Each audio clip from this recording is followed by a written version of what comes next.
12 en la Plaza de Colón, no falléis, que vamos a ir a por ellos.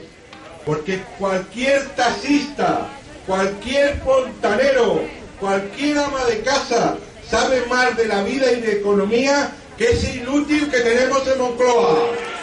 Cualquiera puede entender que una sociedad no puede sobrevivir, no puede salir adelante con toda una serie de gente sin trabajar en nada real, viviendo de los demás.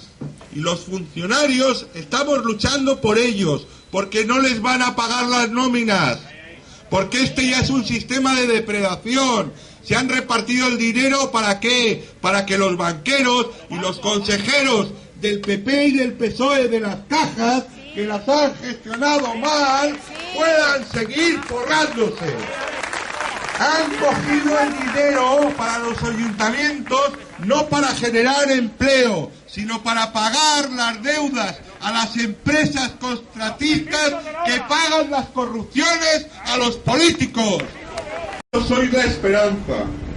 La esperanza de España se está abriendo paso hoy aquí en Valencia y será imparable, como espero a todos, el 14 de febrero a las 12 horas en la Plaza de Colón. No podéis faltar, os lo ruego. Os necesito a todos y cada uno. Somos la plataforma de las clases medias. Somos vosotros. Es la sociedad civil española la que se alza para poner coto a este suicidio colectivo.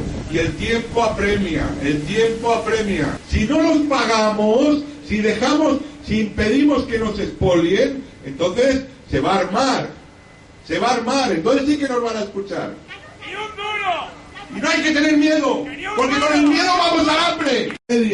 Y sin clases medias no hay libertad, no hay progreso, hay la muerte por hambre.